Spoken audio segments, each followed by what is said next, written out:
नमस्कार स्टूडेंट, आज की आपकी इस क्लास में आप सभी का स्वागत है।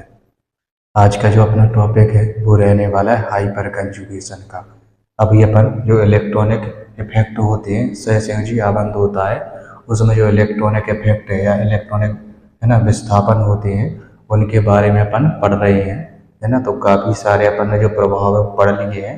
आज ये लास्ट प्रभाव है जिसको अपन अति संयुग्मन या फिर हाइपर कंजुगेशन कहते हैं। इसके पढ़ने के बाद फिर अपन इसमें अभिक्रिया हैं, कार्बनिक यौगिकों में कौन कौन सी अभिक्रियाएं होती हैं उसके बारे में अपन पढ़ेंगे। ठीक है, तो आज अपन देख लेते हैं अति संयुग्मन यानी कि हाइपर कंजुगेशन होता क्या है। ठीक है, तो इसमें क्या होता है, इसमें पाई और सिग्मा है ना जो इलेक्ट्रॉन होती है वो क्या है इसमें भाग लेती है। इनके बीच में एक आबंध रहित, ठीक है ना, एक मान के चलिए एक संयुग्मन होता है ना। उसी को ही अपन क्या है हाइपर कंजुगेशन या फिर अति संयुग्मन कहते हैं। तो सबसे पहले अपन है ना इसकी परिभाषा देख लेते हैं। इसकी परिभाषा क्या होती है, तो जब कोई सी बॉन्ड एच बंध, जब कोई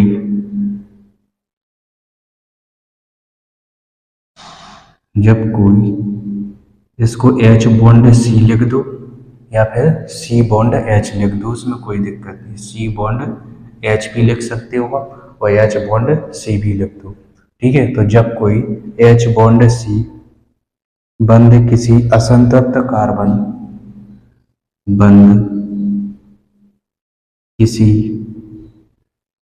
असंतृप्त कार्बन, असंतृप्त कार्बन, असंतृप्त कार्बन का मतलब होता है जिसमें डबल बॉन्ड हो। ठीक है, तो यहाँ पे उदाहरण कोष्टक में लिख दो, जैसे सी डबल बॉन्ड सी हो सकता है या फिर कार्बोनिल ग्रुप भी हो सकता है। ठीक है, ये क्या होते हैं, ये असंतृप्त कार्बन है ना। बंध किसी असंतृप्त कार्बन या असहभाजित इलेक्ट्रॉन युक्त या असहभाजित असहभाजित असहभाजित इलेक्ट्रॉन युक्त, असहभाजित मतलब अनशेयर्ड। ठीक है, अनशेयर्ड इलेक्ट्रॉन, असहभाजित इलेक्ट्रॉन युक्त परमाणु के साथ, इलेक्ट्रॉन युक्त परमाणु के साथ, परमाणु के साथ जुड़ा रहता है,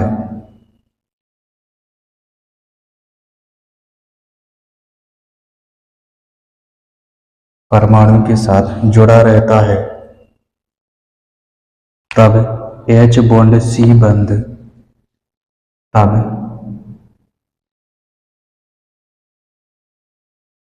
एच बॉन्ड सी बंध, तब एच बॉन्ड सी बंध इस पद्धति के साथ संयुग्मन कर लेता है। इस पद्धति के साथ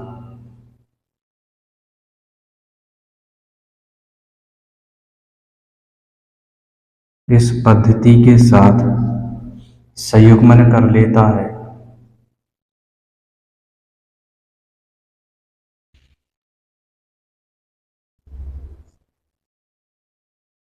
इस पद्धति के साथ संयुग्मन कर लेता है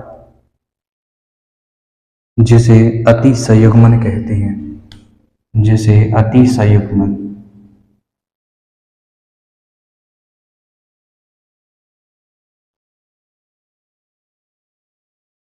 जिसे अति संयुग्मन या फिर हाइपर कंजुगेशन, हाइपर कॉन्जुगेशन,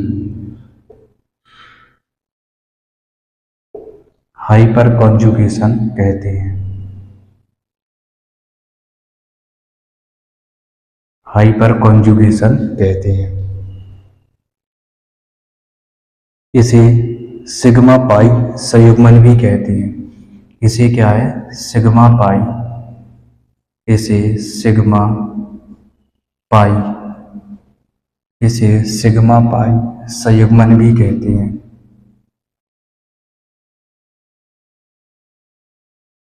इसे सिग्मा पाई संयुग्मन भी कहते हैं।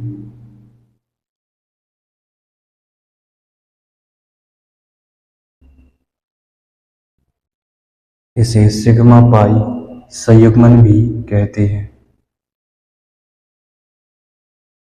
संयुग्मन भी कहते हैं। ये तो इसकी परिभाषा हो गई, ठीक है। अच्छे तरीके से अपन को जब समझ में आएगा, जब इसका अपन एग्जाम्पल देखेंगे कि आखिर इसमें होता क्या है, ठीक है। तो ये इसकी सामान्य सी परिभाषा है। इसमें क्या होता है, इलेक्ट्रॉनों का इसमें भी स्थानांतरण होता है। इसमें अल्फा कार्बन से असंतृप्त कार्बन की ओर, ठीक है, सिग्मा इलेक्ट्रॉनों का क्या है, स्थानांतरण होता है, ठीक है। तो अब इसको अपन उदाहरण के द्वारा इसको अपन समझेंगे तो अपन को ज्यादा समझ में अच्छे से आएगा। तो यहाँ पे अपन प्रोपिलीन का उदाहरण लेते हैं, ठीक है। एग्जाम्पल लेंगे अपन प्रोपिलीन का।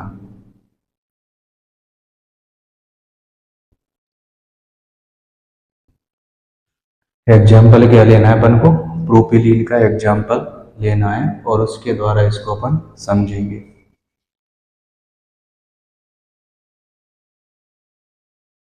CH3 आपको ओपन करके लिखना है, इसमें CH है ना, तीनों क्या है यहाँ पे ओपन करके लिखना है। H बॉन्ड CH और डबल बॉन्ड CH2, ठीक है। ये क्या होता है, ये प्रोपिलीन है, ठीक है। ये क्या है, ये प्रोपिलीन होता है ना, यानी कि 3 कार्बन है ना, तो प्रोप हो गया और डबल बॉन्ड है तो इन, है ना, तो प्रोपिलीन होता है।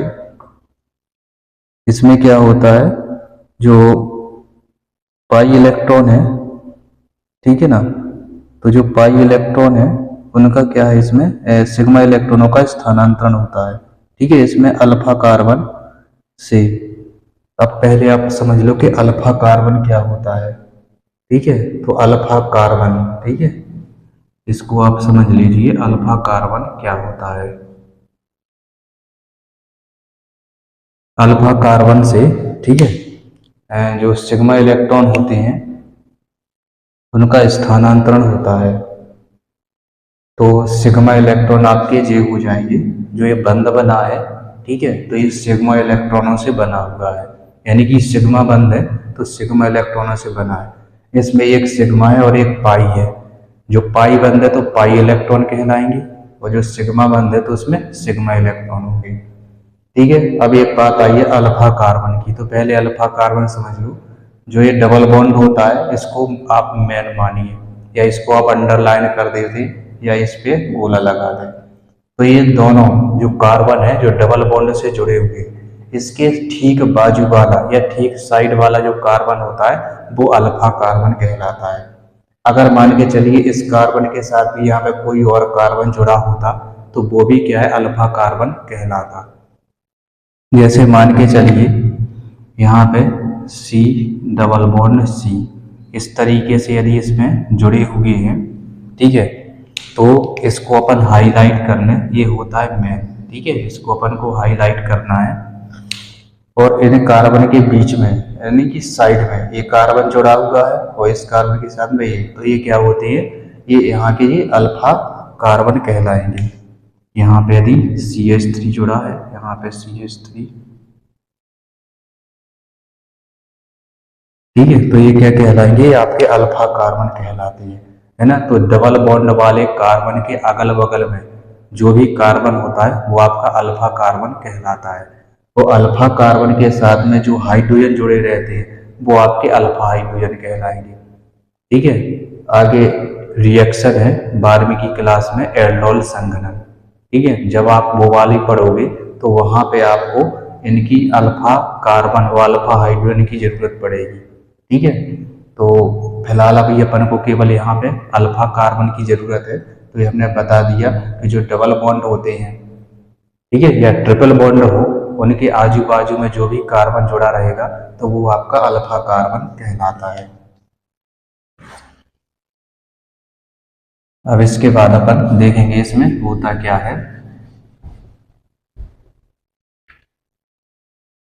तो इसमें ये वाला जो बंद होगा वो यहाँ पे आ जाता है इस पे, और ये जो वाला बंध है वो यहाँ पे आ जाएगा इस तरीके से।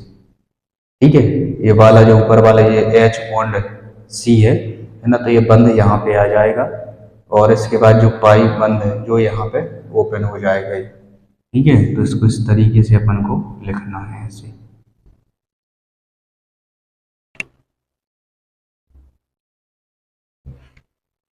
अब इसमें होगा क्या, इसमें C ये बॉन्ड यहाँ पे आ गया तो अब यहाँ पे कोई बॉन्ड नहीं रहेगा और यहाँ पे आ जाएगा पॉजिटिव। ठीक है, ये बॉन्ड यहाँ पे आ गया तो ये यहाँ पे डबल बॉन्ड हो जाएगा और ये वाला बॉन्ड यहाँ पे आ गया तो ये CH सिंगल बॉन्ड रहेगा। ये बॉन्ड यहाँ पे आ गया तो यहाँ पे CH2 यहाँ पे माइनस आ जाएगा और J सेम रहेंगे यहाँ पे और यहाँ पे। ठीक है, ये है हाइपर कंजुगेशन। और आप देख रहे हो यहाँ पे किसी प्रकार का कोई बंध नहीं है। ठीक है ना, इस हाइड्रोजन और कार्बन के बीच में कोई बंध नहीं है, इसलिए इसको बिना बंध वाला अनुनाद भी कहते हैं। ठीक है ना, बिना बंध वाला अनुनाद कहते हैं क्योंकि इसमें कोई बंध नहीं है। और इस प्रकार के बारे में या जो अद्वितीय संयुग्मन है ये बताया था बेकर नाथन ने। ठीक है ना, जो प्रभाव है ये दिया था बेकर नाथन ने, बेकर नाथन। ठीक है ना, ये जो प्रभाव है ये बेकर नाथन ने दिया था या उन्होंने ही बताया था सबसे पहले हाइपर कंजुगेशन बारे में, इसलिए इस प्रभाव को बेकर नाथन प्रभाव भी कहते हैं। ये जो प्रभाव है इसको क्या है अपन बेकर नाथन प्रभाव भी कहते हैं। तो इसके कई नाम हैं, अतिसंयुग्मन भी है, हाइपर कंजुगेशन भी है, बेकर नाथन भी है और इसी को भी बोलते हैं बिना बंध वाला अनुनाद। तो लिख लो यहाँ पे, इसी को ही अपन बोलते हैं बिना या बंध रहित अनुनाद, बंध रहित अनुनाद। तो इतने सारे नाम हैं, किसी भी नाम से ये आपके परीक्षाओं में पूछा जा सकता है। ठीक है, बिना बंध या बंध रहित अनुनाद के नाम से भी या बिना बंध का अनुनाद इस तरीके से भी पूछा जा सकता है और बेकर नाथन इफेक्ट के बारे है ना से भी पूछा जा सकता है। इसके बाद इसमें और भी आगे हो सकती है क्योंकि अभी इसमें एक हाइड्रोजन J है, एक हाइड्रोजन J है। ठीक है, तो ये चक्र अभी और भी घूम सकता है ना, तो इसको अपन और आगे भी बढ़ाएंगे।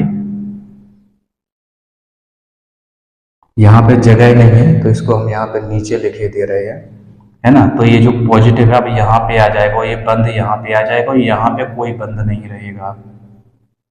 C यहाँ पे कोई बंध नहीं रहेगा, इस पे रहेगा पॉजिटिव और यहाँ पे ये बंध आ जाएगा। ठीक है, और यहाँ पे ये बंध आ जाएगा और बाकी सेम है, डबल बॉन्ड CH और बॉन्ड में CH2 माइनस। ठीक है, तो इस तरीके से इसको अपन को लिखते जाना है। अभी इसकी एक कंडीशन अपन और दिखा सकते हैं क्योंकि अभी इसके पास एक और है हाइड्रोजन, तो ये भी अपन इसमें और दिखा सकते हैं इस तरीके से।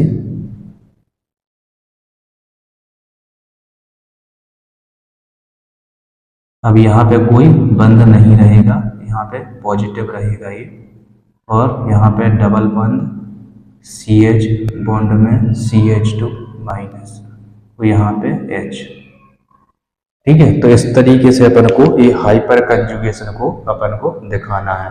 ठीक है, तो सिग्मा इलेक्ट्रॉन क्या है यहाँ पे आ जाते हैं, है ना। सिग्मा इलेक्ट्रॉनों का स्थानांतरण होता है। ठीक है ना, तो इसमें क्या होता है, जो अल्फा कार्बन है, अल्फा कार्बन से है ना असंतृप्त कार्बन की ओर अल्फा इलेक्ट्रॉनों का स्थानांतरण होता है। ये है अल्फा कार्बन। ठीक है, तो अल्फा कार्बन के जो सिग्मा इलेक्ट्रॉन है इनका जो स्थानांतरण है वो असंतृप्त कार्बन, ये है असंतृप्त कार्बन, है ना। डबल बॉन्ड है तो ये असंतृप्त कार्बन कहलाते हैं, ये असंतृप्त है, ये असंतृप्त, ये दोनों असंतृप्त कार्बन है। ठीक है ना, तो अगला स्टेप आप इसमें लिख सकते हैं, है ना। इसमें अल्फा कार्बन से इसमें आगे लिखिए, इसमें अल्फा कार्बन से, इसमें अल्फा कार्बन से इसमें अल्फा कार्बन से असंतृप्त कार्बन की ओर असंतृप्त असंतृप्त कार्बन की ओर असंतृप्त कार्बन की ओर सिग्मा इलेक्ट्रॉनों का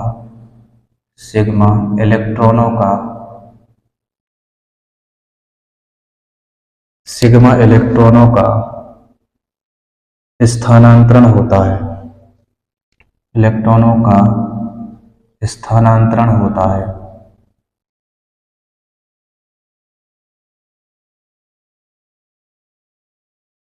सिग्मा इलेक्ट्रॉनों का स्थानांतरण होता है और साथ में क्या है, द्विबंध का ध्रुवीकरण हो जाता है। जो द्विबंध है उसका ध्रुवीकरण मतलब जो द्विबंध है इस पे पॉजिटिव और नेगेटिव चार्ज आ जाता है। ठीक है ना, ये इसका जो बंध है, ये डबल बॉन्ड है, ये ध्रुवीकरण हो जाता है इसका। ठीक है, तो ये है इसका हाइपर कंजुगेशन इफेक्ट। ठीक है, इसी को ही क्या है अपन हाइपर कंजुगेशन इफेक्ट कहते हैं, है ना। तो ये वाली लाइन आपको समझ में आ गई होगी, है ना। एक बार फिर से रिपीट किए दे रहे हैं, ये है अल्फा कार्बन। ठीक है, तो अल्फा कार्बन जो ये बना है, ये बॉन्ड, इसमें सिग्मा इलेक्ट्रॉन, सिग्मा बंद है ना, तो सिग्मा इलेक्ट्रॉन, तो इनका स्थानांतरण क्या है, इनकी ओर, यानी कि जो असंतृप्त कार्बन होता है उसकी ओर इसमें सिग्मा इलेक्ट्रॉनों का स्थानांतरण होता है। और डबल बॉन्ड क्या है, ध्रुवीकरण हो जाता है, यानी कि पॉजिटिव, यानी कि इसमें चार्ज आ जाते हैं, इस मॉलिक्यूल में क्या है, चार्ज उत्पन्न हो जाते हैं। ठीक है, तो इस तरीके से अपन इसको दिखाना है ना, हाइपर कंजुगेशन।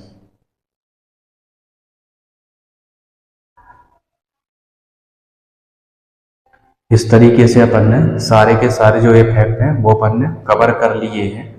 अब इसके बाद इसमें आती है कि इनका ऑर्डर क्या होगा, क्योंकि एक ही मॉलिक्यूल में दो या तीन इफेक्ट अपन को देखने को मिलते हैं। तो उस कंडीशन में जब किसी मॉलिक्यूल में दो इफेक्ट देखने को मिलेंगे तो अपन प्राथमिकता किसको देंगे। ठीक है, तो शायद हमने हो सकता है प्रायोरिटी ऑर्डर आपको बता दिया हो, नहीं बताया तो फिर से इसको बता दे रहे हैं कि इसका प्रायोरिटी ऑर्डर क्या होगा। ठीक है, तो सबसे पहले अगर मान के चलो कोई कंपाउंड या मॉलिक्यूल है, उसमें है ना एक या दो इफेक्ट, दो या अधिक इफेक्ट देखने को मिलते हैं, है ना, तो सबसे पहले इसमें आगे आती है एरोमेटिसिटी। ठीक है, यदि अपन इसका ऑर्डर देखें, इन प्रभावों का अपन को ऑर्डर देखना है। ठीक है, और भी जरूरत अपन को तब पड़ेगी जब एक ही मॉलिक्यूल में दो या दो से अधिक इफेक्ट आपको देखने को मिलेंगे। तो इसमें सबसे पहले अपन को प्राथमिकता देना एरोमेटिसिटी, एरोमेटिसिटी। ठीक है, एरोमेटिसिटी को आपको सबसे ज्यादा प्राथमिकता देना। अब एरोमेटिसिटी का मतलब होता है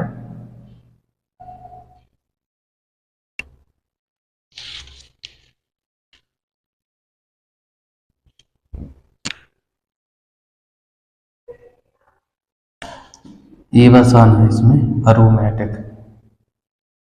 एरोमेटिक का मतलब होता है बेंजीन रिंग से, मतलब ऐसे कंपाउंड जिनमें बेंजीन रिंग है।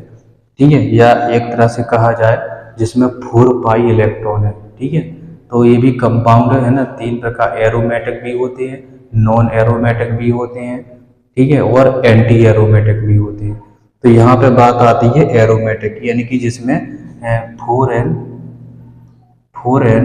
प्लस 2 पाई, 4n+2 पाई इलेक्ट्रॉन है। ठीक है, तो वो एरोमेटिक कंपाउंड होता है। ठीक है, जिसमें क्या है 4n+2 पाई इलेक्ट्रॉन होते हैं, है ना, तो वो एरोमेटिक होता है। इसके बारे में अपन को बता देंगे, और है ना 4n पाई हकल रूल होता है, शायद हम बता भी चुके हों इसको। ठीक है, तो 4n+2 पाई इलेक्ट्रॉन हो तो वो एरोमेटिक होता है, या एक तरह से कह ले बेंजीन रिंग, है ना, तो एरोमेटिक कंपाउंड ये सबसे ज्यादा इसकी प्रायोरिटी होती है एरोमेटिसिटी की। इसके बाद आता है रिजोनेंस। ठीक है, इसके बाद आता है रिजोनेंस।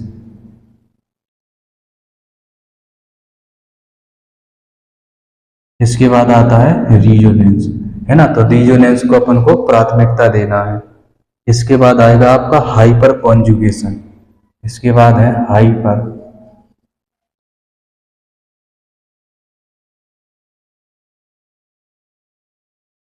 Hyper conjugation. ठीक है, और लास्ट में आपका आता है इंडक्टिव इफेक्ट। लास्ट में आएगा आपका इंडक्टिव या प्रेरणिक प्रभाव, इंडक्टिव इफेक्ट या फिर प्रेरणिक प्रभाव, ये सबसे लास्ट में आता है। ठीक है, अगर मान के चलो बेंजीन रिंग मिल गई है ना, अपन किसी कंपाउंड में, तो इसको अपन प्रायोरिटी देंगे। ठीक है ना, इसको अपन प्राथमिकता देंगे और उसके बाद अपन रिजोनेंस, फिर हाइपर कंजूग, फिर इंडक्टिव इफेक्ट मानेंगे अपन।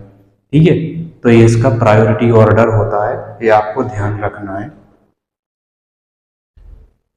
और इस प्रकार की जो चीज़ें हैं हम आपको बता रहे हैं, ये नीट लेवल में बहुत काम आती हैं ये वाली चीज़ें, है ना, इसलिए इनको हम आपको अभी से ही बताए देते हैं। ठीक है ना, आपके एग्जाम के लिए भी, है ना, 11वीं के एग्जाम के लिए भी जरूरी है। और इसके साथ में यदि आप केमिस्ट्री आगे पढ़ते हैं, ठीक है, नीट की तैयारी करते हैं, तो उसमें भी ये सारी चीज़ें आपकी काम आने वाली हैं। ठीक है, तो इस तरीके से आपका जो आज अति संयुग्मन वाला है ये आपका खत्म होता है। ठीक है, और भी ऐसे कंपाउंड है ना, जिनमें अपन अति संयुग्मन देख सकते हैं। अपन ने प्रोपिलीन का उदाहरण लिया है। ठीक है, अपन और भी ले सकते हैं इसमें, है ना, एथिल कार्बोकैटायन भी है ना, तो उसमें भी अपन इसको देख सकते हैं। ठीक है, अब इसके बाद आपका जो लास्ट टॉपिक है, ये अपने जो पार्ट है या जो चैप्टर है समाप्ति की ओर है। ठीक है, इसमें केवल अब एक ही टॉपिक और रह गया है ना, कार्बनिक अभिक्रियाएं। ठीक है, तो अपन को इसमें जो कार्बनिक अभिक्रियाएं हैं, ये अपन को 5 प्रकार की अभिक्रियाएं पढ़ना है इसमें।